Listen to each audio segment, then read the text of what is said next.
অনাথবাবুর সঙ্গে আমার আলাপ ট্রেনের কামরায়। আমি যাচ্ছিলাম রঘুনাথপুর হাওয়া বদলের জন্য। কলকাতায় খবরের কাগজের অফিসে চাকরি করি। গত কমাস ধরে কাজের চাপে দম বন্ধ হবার উপক্রম হয়েছিল। তাছাড়া আমার লেখার শখ, দু একটা গল্পের প্লটও মাথায় ঘুরছিল। কিন্তু এত কাজের মধ্যে কি আর লেখার ফুরসত জোটে?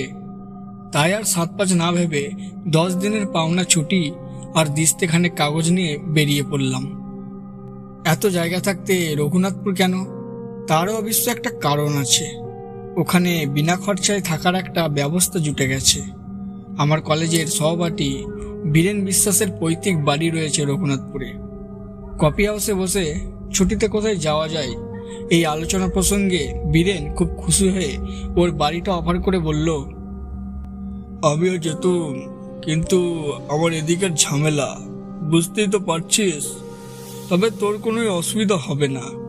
আমাদের 50 বছরের পুরনো চাকর ভরদ্বাজ রয়েছে ও বাড়িতে, ওই তোর দেখাশোনা করবে, তুই চলে যা।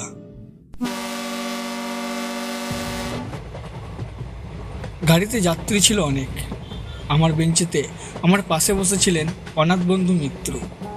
বেটে খাটো মানুষটি, বছর 50 আন্দাজ বয়স, মাঝখানে টেরিকাটা কাঁচাবাঁকা চুল, চোখের চাহনি তীক্ষ্ণ, আর ঠোঁটের কোণে এমন একটা ভাব যেন মনের আনাচে কানাচে সদাই কোনো মজার চিন্তা ঘোরাফেরা করছে।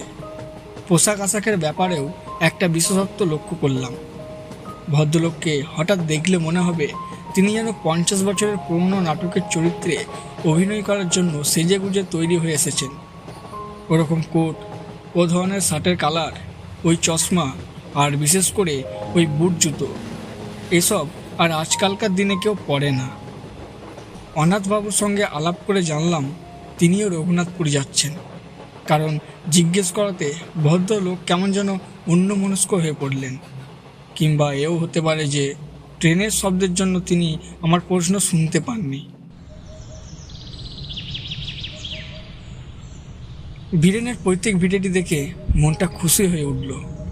বেশ বাড়ি, সামনে এক ফালি জমি, তাতে সবজি ফুল গাছ দুই হয়েছে। কাছাকাছির মধ্যে অন্য কোনো বাড়িও নেই, কাজেই পড়শির উৎপাত থেকেও রক্ষা। আমি আমার থাকার জন্য ভরদ্বাজের আপত্তি সত্ত্বেও ছাদের চিলেকোঠাটি বেছে নিলাম। আলো, বাতাস এবং নির্জনতা তিনটেই অপর্যাপ্ত পাওয়া যাবে ওখানে। ঘর দখল করে জিনিসপত্র গোছাবার সময় দেখি আমার দাড়ি কামানোর খুর আনতে ভুলে গিয়েছি। ভরদ্বাজ শুনে বলল, তাতে কি হয়েছে খোকাবাবু? এই তো কুণ্ডুবাবু দোকান, 5 মিনিটের পথ, সেখানে গেলেই পাবেন খন ব্লেড। বিকেল 4টে নাগাদ চাটা খেয়ে কুণ্ডুবাবুর দোকানের উদ্দেশ্যে বেরিয়ে পড়লাম। গিয়ে দেখি সেটি একটি ভালো আড্ডার জায়গা। দোকানের ভিতর দুটি বেঞ্চিতে বসে 5-7টি পৌর ভদ্রলোক রীতিমতো গল্প জমিয়েছেন। তাদের মধ্যে একজন বেশ উত্তেজিতভাবে বলছেন, আরে বাপু, এ তো আর শোনা কথা নয়, এ আমার চোখে দেখা। আর 30 বছর হয়ে গেল বলেই কি সব মন থেকে মুছে গেল। এসব স্মৃতি অত সহজে ভুলবার নয়। আর বিশেষ করে যখন হলধর দত্ত ছিল আমার অন্তরঙ্গ বন্ধু, তার মৃত্যুর জন্য আমি যে কিছু অংশে দায়ী, সে বিশ্বাস আমার আজও যায়নি। আমি 1 প্যাকেট 7 o'clock কিনে আরও 2-1টা অভ্যন্তর জিনিসের খোঁজ করতে লাগলাম। ভদ্রলোক বলে চললেন, ভেবে দেখুন, আমারই বন্ধু আমারই সঙ্গে মাত্র 10 টাকা বাজি ধরে রাত কাটাতে গেল ওই উত্তর পশ্চিমের ঘরটাতে। পরদিন ফেরে না, ফেরে না, ফেরে না। শেষটায় আমি, জিতেন বংশী, হরিচরণ শাহ আর আরও 3-4 জন কে ছিল ঠিক মনে নেই, গেলুম হালদার বাড়িতে হলধরের খোঁজ করতে। গিয়ে দেখি বাবু ওই ঘরের মেঝেতে হাত পা ছড়িয়ে মরে কাঠ হয়ে আছেন। তার চোখ চাওয়া দৃষ্টি করিডোরের দিকে, আর সেই দৃষ্টির ভয়ের যা নমুনা দেখলুম, তাতে ভূত ছাড়া আর কি ভাববো বলুন? গায়ে কোনো ক্ষতচিহ্ন নেই, বাঘের আঁচড়ও নেই, সাপের ছোবল নেই, কিছুই নেই। আপনারাই বলুন এখন কি বলবেন? আরো মিনিট 5 দোকানে থেকে আলোচনার বিষয়টি সম্পর্কে মোটামুটি একটা ধারণা হলো। ব্যাপারটা এই, রঘুনাথপুরের দক্ষিণ প্রান্তে হালদার বাড়ি বলে একটি 200 বছরের পুরনো ভগ্নপ্রায় জমিদার প্রাসাদ আছে। সেই প্রাসাদে, বিশেষ করে তার দোতলার উত্তর পশ্চিম কোণের একটি ঘরে নাকি অনেক কালের পুরনো একটি ভূতের আনাগোনা আছে। অবশ্য সেই 30 বছর আগে ভবতোষ মজুমদারের বন্ধু হলধর দত্তের মৃত্যুর পর আজ অবধি নাকি কেউ সেই বাড়িতে রাত কাটায়নি। কিন্তু তাও রঘুনাথপুরের বাসিন্দারা ভূতের অস্তিত্ব মনে প্রাণে বিশ্বাস করে, বেশ একটা রোমাঞ্চ অনুভব করে। আর বিশ্বাস করার কারণও আছে যথেষ্ট। একে তো হলধর দত্তের রহস্যজনক মৃত্যু, তার উপর এমনিতেই হালদার বংশের ইতিহাসে নাকি খুন খারাপি, আত্মহত্যা ইত্যাদি অনেক নজির পাওয়া যায়। মনে মনে হালদার বাড়ি সম্পর্কে বেশ খানিকটা কৌতূহল নিয়ে দোকানের বাইরে এসেই দেখি আমার ট্রেনের আলাপি অনাথ বন্ধু মিত্রমশাই হাসি খুশি মুখ করে দাঁড়িয়ে আছেন। আমায় দেখে বললেন, শুনছিলেন ওদের কথাবার্তারা? বললাম, তা কিছুটা শুনেছি। বিশ্বাস হয়? কি ভূত? হ্যাঁ। ব্যাপার কি জানেন, ভূতের বাড়ির কথা তো অনেকই শুনলাম, কিন্তু সেসব বাড়িতে থেকে নিজের চোখে ভূত দেখেছে এমন লোক তো কই আজ অবধি একটাও মিট করলাম না। তাই ঠিক। অনাথবাবু একটু হেসে বললেন, একবার দেখে আসবেন নাকি? কি? বাড়িটা দেখে আসবো মানে? বাইরে থেকে আর কি, বেশি দূর তো নয়, বড়জোর মাইলখানেক এই রাস্তা দিয়ে সোজা গিয়ে জোড়াশিবের মন্দির ছাড়িয়ে ডান হাতি রাস্তায় ঘুরে পটক পথ। ভদ্রলোককে বেশ ইন্টারেস্টিং লাগছিল। আর তাছাড়া এত তাড়াতাড়ি বাড়ি গিয়ে কি করব, তাই চললাম তার সঙ্গে। হালদারদের বাড়িটা দূর থেকে দেখা যায় না, কারণ বাড়ির চারপাশে বড় বড় গাছের জঙ্গল। তবে বাড়ির গেটের মাথাটি দেখা যেতে থাকে পৌঁছানোর প্রায় 10 মিনিট আগে থেকেই। বিরাট ফটক, মাথার ওপর ভগ্নপ্রায় নহবতখানা। ফটকের ভেতর দিয়ে বেশ খানিক দূর রাস্তা গিয়ে তবে সদর দালাল। 2-3টে মূর্তি আর ফোয়ারা আর ভগ্নমশেষ দেখে বুঝলাম যে বাড়ির আর ফটকের মাঝখানের এই জায়গাটা আগে বাগান ছিল। বাড়িটি অদ্ভুত, কারুকার্যের কোনো ভার নেই তার কোনো জায়গায়। কেমন যেন একটা বেঢপ চৌকো চৌকো ভাব। বিকেলের পরন্ত রোদ এসে পড়েছে তার শ্যাওলাবৃত্ত দেওয়ালে। মিনিট খানিক চেয়ে থাকার পর অনাথবাবু বললেন, আমি যতদূর জানি রোদ থাকতে ভূত বেরোয় না। তারপর আমার দিকে চেয়ে চোখ টিপে বললেন, একবার চট করে সেই ঘরটা দেখে এলো হতো না? সেই উত্তর পশ্চিমের ঘর, যে ঘরে হলধর দত্তের মৃত্যু হয়েছিল। ভদ্রলোককে তো এসব ব্যাপারে দেখছি একটু বাড়াবাড়ি রকমের আগ্রহ। অনাথবাবু বোধহয় আমার মনের ভাবটা আঁচ করতে পেরেই বললেন, খুব আশ্চর্য লাগছে না? আসলে কি জানেন, আপনাকে বলতে দ্বিধা নেই। আমার রঘুনাথপুর আসার একমাত্র কারণটা হলো ওই বাড়িটা। বটে? আগে হ্যাঁ, ওটা যে ভূতের বাড়ি, আমি কলকাতায় থাকতে সে খবরটা পেয়ে ওই ভূতটিকে দেখবো বলে এখানে এসেছি। আপনি সেদিন ট্রেনে আমার আসার কারণটা জানতে চাইলেন। আমি উত্তর না দিয়ে অভদ্রতা করলাম বটে, কিন্তু মনে মনে স্থির করেছিলাম যে উপযুক্ত সময় এলে, অর্থাৎ আপনি কিরকম লোক সেটা আর একটু জেনে নিয়ে আসল কারণটা নিজে থেকেই বলবো। কিন্তু তাই বলে ভূতের পেছনে ধাওয়া করে একেবারে কলকাতা ছেড়ে? বলছি, ব্যস্ত হবেন না। আমার কাজটা সম্বন্ধে তো বলা হয়নি এখন আপনাকে। আসলে আমি ভূত সম্পর্কে একজন বিশেষজ্ঞ। আজ 25 বছর ধরে এ ব্যাপার নিয়ে বিস্তর রিসার্চ করেছি। শুধু ভূত কেন, ভূত, প্রেত, পিশাচ, ডাকিনী, যোগিনী, ভ্যাম্পায়ার, ওয়াইল্ড, বুডুইজম ইত্যাদি যা কিছু আছে তার সম্বন্ধে বইয়ে যা লেখে তার প্রায় সবই পড়ে ফেলেছি। 7টা ভাষা শিখতে হয়েছে এসব বই পড়ার জন্য। পরলোক তত্ত্ব নিয়ে লন্ডনের প্রফেসর নটনের সঙ্গে আজ 3 বছর ধরে চিঠি লেখালেখি করছি। আমার লেখা প্রবন্ধ বিলেতের সব নামকরা কাগজে বেরিয়েছে। আপনার কাছে বড়াই করে লাভ কি? তবে এটুকু বলতে পারি যে এদেশে এ ব্যাপারে আমার চেয়ে বেশি জ্ঞানী লোক বোধহয় আর নেই। ভদ্রলোকের কথা শুনে তিনি যে মিথ্যে বলছেন বা বাড়িয়ে বলছেন এটা আমার একবারেও মনে হলো না, বরং তার সম্বন্ধে খুব সহজেই একটা বিশ্বাস ও শ্রদ্ধার ভাব জেগে উঠল। অনাথবাবু একটুক্ষণ চুপ করে থেকে বললেন, ভারতবর্ষে অন্তত 300 ভূতের বাড়িতে আমি রাত কাটিয়েছি। বলেন কি? হ্যাঁ, আর সেসব কিরকম জায়গায় জানেন? এই ধরুন জব্বলপুর, কাশিয়াং, চেরাপুঞ্জি, কাথি, কাটুয়া, যোধপুর, আজিমগঞ্জ, হাজারিবাগ, সিউড়ি, বারাসাত, আর কত চাই? 56টা ডাকবাংলো আর কম করে 30টা নীলকুঠিতে আমি রাত্রি যাপন করেছি। এছাড়া কলকাতা এবং তার কাছাকাছির মধ্যে অন্তত 50খানা বাড়ি তো আছেই। কিন্তু অনাথবাবু হঠাৎ থেমে গেলেন। তারপর ধীরে ধীরে মাথা নেড়ে বললেন, ভূত আমায় ফাঁকি দিয়েছে। হয়তো ভূতকে যারা চায় না, ভূত তাদের কাছেই আসে। আমি বারবার হতাশ হয়েছি। মাদ্রাজে ত্রিচিনপল্লীতে 150 বছরের পুরনো একটা সাহেবদের পরিত্যক্ত ক্লাব বাড়িতে ভূত একবার কাছাকাছি এসেছিল। কিরকম জানেন? অন্ধকার ঘর, এক ফোঁটা বাতাস নেই। যতবারই মোমবাতি ধরাবো বলে দেশলাই জ্বালাচ্ছি, ততবারই কে যেন ফু দিয়ে নিভিয়ে দিচ্ছে শেষটায়। এবং আলোর সঙ্গে সঙ্গেই ভূত বাবাজি সেই যে গেলেন আর এলেন না।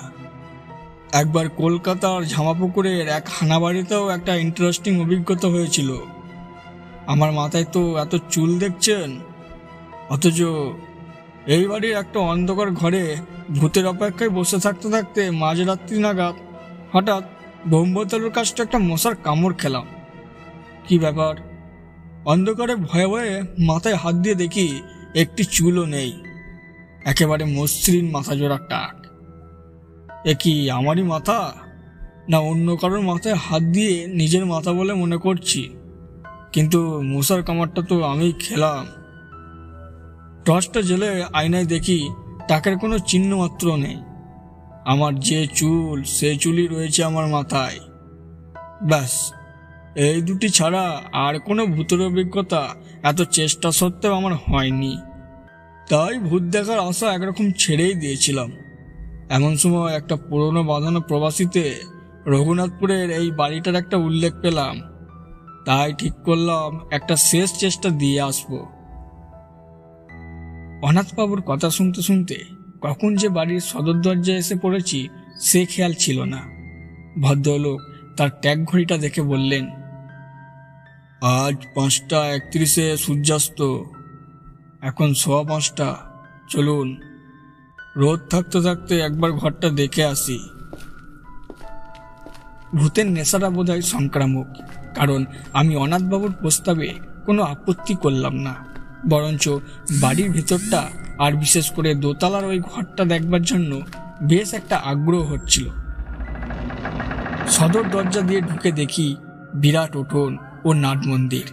100-150 বছরে কত উৎসব, কত অনুষ্ঠান, কত পূজা পার্বণ, যাত্রা, কত কথা এখানে হয়েছে, তার কোনো চিহ্ন আজ নেই। উঠোনের 3 দিকে বারান্দা। আমাদের ডাইনে বারান্দার যে অংশ, তাতে একটি ভাঙা পালকি পড়ে আছে এবং পালকিটি ছাড়িয়ে হাত 10 গিয়েই দোতলায় যাবার সিঁড়ি। সিঁড়িটা এমনই অন্ধকার যে উঠবার সময় অনাথবাবুকে তার কোটের পকেট থেকে একটি টর্চ বার করে জ্বালাতে হলো। প্রায় অদৃশ্য মাকড়সার জালের বিহভেদ করে কোনো রকমের দোতলায় পৌঁছানো গেল। মনে মনে বললাম, এ বাড়িতে ভূত থাকা অস্বাভাবিক নয়। দোতলার বারান্দায় দাঁড়িয়ে হিসাব করে দেখলাম, বাঁ দিক দিয়ে সোজা চলে গেলে ওই যে ঘর, ওটাই উত্তর পশ্চিমের ঘর। অনাথবাবু বললেন, সময় নষ্ট করে লাভ নেই, চলুন এগোই। এখানে বলে রাখি, বারান্দায় কেবল একটি জিনিস ছিল, সেটি একটি ঘড়ি, যাকে বলে গ্র্যান্ডফাদার ক্লক, কিন্তু তার অবস্থা খুবই শোচনীয়।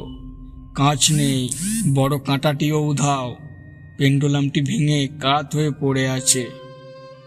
উত্তর পশ্চিমের ঘরের দরজাটি ভেজানো ছিল। অনাথবাবু তখন তার ডান হাতের তর্জনী দিয়ে সন্তপর্ণে ঠেলে দরজাটি খুলছিলেন। তখন বিনা কারণেই আমার গাটা ছমছম করছিল, কিন্তু ঘরের ভিতর ঢুকে অস্বাভাবিক কিছু লক্ষ্য করলাম না। দেখে মনে হয় এককালে বৈঠকখানা ছিল। ঘরের মাঝখানে একটা বিরাট টেবিল, তার কেবল পায়া চারখানায় রয়েছে, ওপরের তক্তাটা নেই। টেবিলের পাশে জানালার দিকে একটি আরাম কেদারা। অবশ্য এখন আর সেটি আরামদায়ক হবে কিনা সন্দেহ, কারণ তার একটি হাতল ও বসবার জায়গায় বেতের খানিকটা অংশ লোপ পেয়েছে। উপরের দিকে চেয়ে দেখি ছাদ থেকে ঝুলছে একটি টানা পাকার ভগ্নাংশ, অর্থাৎ তার দড়ি নেই। কাঠের ভাণ্ডাটা ভাঙা এবং ঝালরের অর্ধেকটা ছেঁড়া। এছাড়া ঘরে আছে একটি খাঁচ কাটা বন্দুক রাখার তাক, একটি নলবিহীন গড়গড়া আর দুখানা সাধারণ হাতল ভাঙা চেয়ার। অনাথবাবু কিছুক্ষণ একেবারে স্তম্ভ হয়ে রইলেন। মনে হলো খুব মনোযোগ দিয়ে কি একটা অনুভব করার চেষ্টা করলেন। প্রায় মিনিট খানেক পরে বললেন, একটা গন্ধ পাচ্ছেন? কি গন্ধ? মাদ্রাজি ধূপ, মাছের তেল আর মরা পোড়ার গন্ধ মেশানো একটা গন্ধ। আমি বাদ দুয়েক বেশ জোরে নিঃশ্বাস টানলাম। অনেক দিনের গন্ধ ঘর খুললে যে একটা ভ্যাপসা গন্ধ বেরোয়, সেই গন্ধ ছাড়া আর কোনো গন্ধই পেলাম না। তাই বললাম, কই, ঠিক বুঝতে পারছি না তো। অনাথবাবু আরও একটুক্ষণ চুপ করে থেকে হঠাৎ বাঁ হাতের তেলোতে ডান হাত দিয়ে একটা ঘুষি মেরে বললেন, বহুত আচ্ছা, এ গন্ধ আমার চেনা গন্ধ। এ বাড়িতে ভূত অবশ্য ভাবি, তবে বাবাজি দেখা দেবেন কি না দেবেন সেটা কাল রাত্রের আগে বোঝা যাচ্ছে না। চলুন। অনাথবাবু স্থির করে ফেললেন যে পরদিনই তাকে এই ঘরে রাত্রিবাস করতে হবে। ফেরার পথে বললেন, আজ থাকলুম না, কারণ কাল অমাবস্যা, ভূতের পক্ষে সবচেয়ে প্রশস্ত তিথি। তাছাড়া দু একটি জিনিস সঙ্গে রাখার দরকার, সেগুলো বাড়িতে রয়ে গেছে, কাল নিয়ে আসবো। আজ সার্ভেটা করে গেলুম আর কি। ভদ্রলোক আমায় বাড়ি অবধি পৌঁছে দিয়ে বিদায় নেবার সময় গলাটা একটু নামিয়ে বললেন, এদের কথাবার্তা তো শুনলাম আজকে, যা ভয় আর যা প্রেজুডিস এদের, জানলে পরে হয়তো বাধা টাধা দিয়ে আমার প্ল্যানটাই ভেঙে দেবে। আর হ্যাঁ, আর একটা কথা, আপনাকে আমার সঙ্গে যেতে বললুম না বলে কিছু মনে করবেন না। এসব ব্যাপার বুঝলেন কি না, একা না হলে ঠিক জুৎসই হয় না। পরদিন দুপুরে কাগজ কলম নিয়ে বসলেও লেখা খুব বেশি দূর এগোলো না। মন পড়ে রয়েছে হালদার বাড়ির ওই উত্তর পশ্চিমের ঘরটায়। আর রাত্রে অনাথবাবুর কি অভিজ্ঞতা হবে সেই নিয়ে একটা অশান্তি আর উদ্বেগ রয়েছে মনের মধ্যে। বিকেলে অনাথবাবুকে হালদার বাড়ির ফটক অবধি পৌঁছে দিলাম। ভদ্রলোকের গায়ে আজ একটা কালো গলাবন্ধ কোট, কাঁধে জলের ফ্লাঙ্ক আর হাতে সেই কালকের 3 সেলের টর্চ। ফটক দিয়ে ঢোকবার আগে কোটে দু পকেটে 2 হাত ঢুকিয়ে বোতল বার করে আমায় দেখিয়ে বললেন, এই দেখুন, এটিতে রয়েছে আমার নিজের ফর্মুলা তৈরি তেল। শরীরে অনাবৃত্ত অংশে মেখে নিলে আর মশা কামড়াবে না। আর এই দ্বিতীয়টিতে হলো কার্বনিক অ্যাসিড, ঘরের আশেপাশে ছড়িয়ে দিলে সাপের উৎপাত থেকে নিশ্চিন্ত। এই বলে বোতল দুটো পকেটে পুরে টর্চটা মাথায় ঠেকিয়ে আমায় একটা সেলুট ঠুকে ভদ্রলোক বুট জুতো খটখটিয়ে হালদার বাড়ির দিকে চলে গেলেন। রাত্রে ভালো ঘুম হলো না। ভোর হতে না হতেই ভরদ্বাজকে বললাম আমার থার্মাল ফ্ল্যাঙ্কে দুজনের মতো চা ভরে দিতে। চা এলে পরে ফ্ল্যাঙ্কটি নিয়ে আবার হালদার বাড়ির উদ্দেশ্যে রওনা দিলাম। হালদার বাড়ির ফটকের কাছে পৌঁছে দেখি চারিদিকে কোনো সাড়া শব্দ নেই। অনাথবাবুর নাম ধরে ডাকবো না শটান দোতলায় যাব তাই ভাবছি। এমন সময় হঠাৎ শুনতে পেলাম, ও মশাই, এই যে এদিকে। এবার দেখতে পেলাম অনাথবাবুকে প্রাসাদের পূর্ব দিকের জঙ্গলের ভেতর থেকে বেরিয়ে আমার দিকে হেঁটে আসছেন। তাকে দেখে মোটেই মনে হয় না যে রাত্রে তার কোনো ভয়াবহ বা অস্বাভাবিক অভিজ্ঞতা হয়েছে। আমার কাছে এসে হাসতে হাসতে হাতে একটা নিমের ডাল দেখিয়ে বললেন, আর বলবেন না মশাই, ৮ ঘন্টা ধরে বনে বাজারে ঘুরছি এই নিম ডালের খোঁজে। আমার আবার দাঁতনের অভ্যেস কিনা। ফস করে রাত্রের কথাটা জিজ্ঞেস করতে কেমন বাঁধা ঠেকল। বললাম, চা এনেছি, এখানেই খাবেন না বাড়ি যাবেন? চলুন না, ওই ফোয়ারার পাশটায় বসে খাওয়া যাক। গরম চায়ে চুমুক দিয়ে একটা তৃপ্তিসূচক আহ শব্দ করে আমার দিকে ফিরে মুচকি হেসে অনাথবাবু বললেন, খুব কৌতূহল হচ্ছে না? আমি আমতা আমতা করে বললাম, হ্যাঁ মানে তা একটু। বেশ, তবে বলছি শুনুন। ঘোড়াতেই বলে রাখি, এক্সপিডিশন হাইলি সাকসেসফুল। আমার এখানে আসা সার্থক হয়েছে। অনাথবাবু এক মগ চা শেষ করে দ্বিতীয় মগ ঢেলে তার কথা শুরু করলেন। আপনি যখন আমায় পৌঁছে দিয়ে গেলেন তখন 5টা। আমি বাড়ির ভেতরে ঢোকার আগে এই আশপাশটা একটু সার্ভে করে নিল। অনেক সময় ভূতের চেয়ে জ্যান্ত মানুষ বা জানোয়ার থেকে উপদ্রবের আশঙ্কা বেশি থাকে। যাই হোক, দেখলুম কাছাকাছির মধ্যে সন্দেহজনক কিছু নেই। বাড়িতে ঢুকে একতলার ঘরগুলোর মধ্যে যেগুলো খোলা হয়েছে সেগুলো একবার দেখে নিলুম। জিনিসপত্র তো একদিন ধরে বিশেষ পড়ে থাকার কথা নয়। একটা ঘরে কিছু আবর্জনা আর একটা করিডোরে গুলিচার এক ঝুলন্ত বাদুর ছাড়া আর কিছুই চোখে পড়ল না। বাদুরগুলো আমায় দেখেও নড়ল না, আমিও তাদের ডিস্টার্ব করলুম না। 6:30 নাগাদ দোতলার ওই আসল ঘরটিতে ঢুকে রাত কাটানোর আয়োজন শুরু করলাম। একটা ঝালন এনেছিল, তাই দিয়ে প্রথম আরাম কেদারাটিকে ঝেড়ে পুছে সাফ করলুম। কদিনের ধুলো জমেছিল তাতে কে জানে। ঘরের মধ্যে একটা গুমোট ভাব ছিল, তাই জানালাটা খুলে দিল। ভূত বাবাজি যদি সশরীরে আসতে চান তাই বারান্দার দরজাটাও খোলা রাখলাম। তারপর টর্চ ও ফ্ল্যাংটা মেঝেতে রেখে ওই বেদ ছেঁড়া আরাম কেদারাতেই শুয়ে পড়লাম। অস্বস্তি হচ্ছিল বেশ, কিন্তু এর চেয়েও আরো অনেক বেয়ারা অবস্থায় বহুবার রাত কাটিয়েছি, তাই কিছু মাইন্ড করলাম না। আশ্বিন মাস, 5:30টায় সূর্য ডুবেছে। দেখতে দেখতে অন্ধকারটা বেশ জমাট বেঁধে উঠল, আর সেই সঙ্গে সেই গন্ধটাও ক্রমশ স্পষ্ট হয়ে উঠল। আমি এমনিতে খুব ঠান্ডা মেজাজের মানুষ, সহজে বড় একটা এক্সাইটেড হই না, কিন্তু কাল যেন ভেতরে ভেতরে বেশ একটা উত্তেজনা অনুভব করছিল। সময়টা ঠিক বলতে পারি না, তবে আন্দাজে মনে হয় 9টা কি 9:30 নাগাদ জানালা দিয়ে একটা জোনাকি ঘরে ঢুকছিল। সেটা মিনিট খানেক ঘোরাঘুরি করে আবার জানালা দিয়ে বেরিয়ে গেল।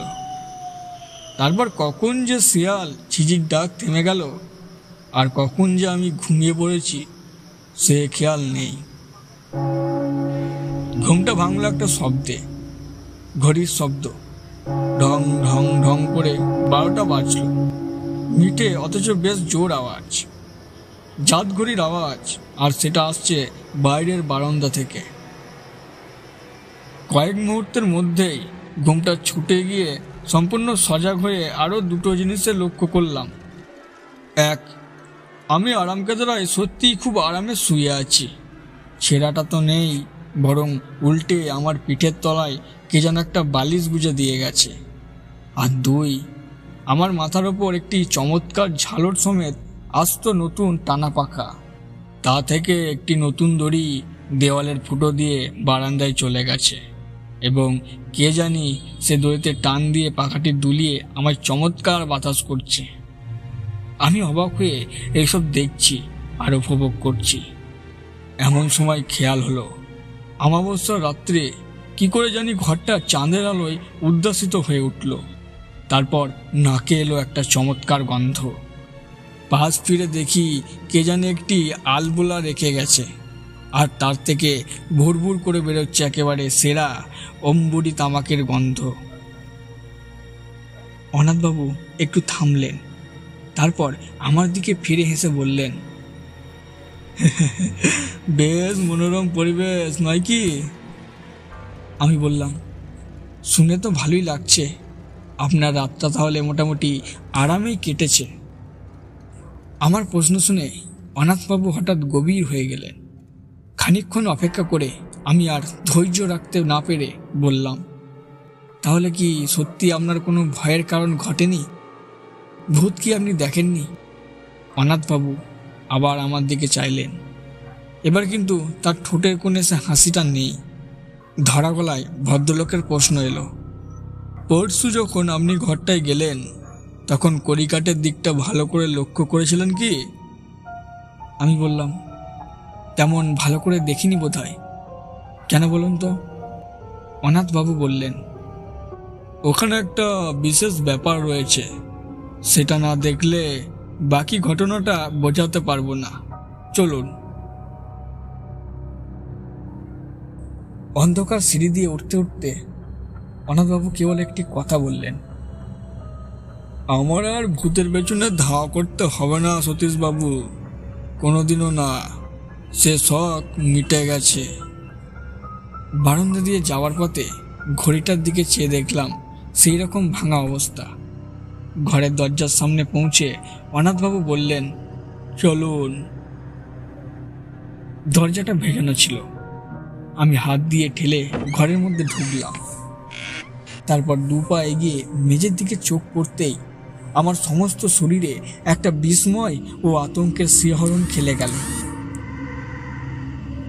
বুট জুতো পরা ও কে পড়ে আছে মেঝেতে, আর বারান্দার দিক থেকে কার অট্টহাসি হালদার বাড়ির আনাচে কানাচে প্রতিধ্বনিত হয়ে আমার রক্ত জল করে আমার জ্ঞান বুদ্ধি চিন্তা সব লোপ পাইয়ে দিচ্ছে। তাহলে কি? আর কিছু মনে নেই আমার। যখন জ্ঞান হলো, দেখি ভরদ্বাজ আমার খাটের পাড়ার দিকে দাঁড়িয়ে আছে, আর আমায় হাত পাখা দিয়ে বাতাস করছেন ভবতোষ মজুমদার। আমার চোখ খুলতে দেখে ভবতোষবাবু বললেন, ভাগ্যে স্মৃতিচরণ আপনাকে দেখেছিল বাড়িতে ঢুকতে, নাইলে যে কি দশা হতো আপনার জানি না। ওখানে গেছিলেন কোন আক্কেলে? আমি বললাম, অনাথবাবু যে রাত্রে।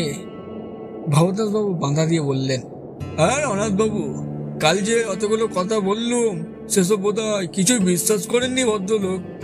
ভাগ্যে আপনিও তার সঙ্গে সঙ্গে রাত কাটাতে যাননি ও বাড়িতে। দেখলেন তো ওর অবস্থা। হালদারের যা হয়েছিল এরও ঠিক তাই। মরে একেবারে কাঠ, আর চোখ ঠিক সেইভাবে চাওয়া, সেই দৃষ্টি সেই করিডোরের দিকে। আমি মনে মনে বললাম, না, মরে কাঠ নয়। মরে কি হয়েছে অনাথবাবু তা আমি জানি। কালো সকালে গেলে দেখতে পাবো তাকে। গায়ে কালো কোট, পায়ে বুট জুতো, হালদার বাড়ির পূব দিকের জঙ্গল থেকে নিমের দাঁতন হাতে হাসতে হাসতে বেরিয়ে আসছেন অনাথ বন্ধু মিত্র।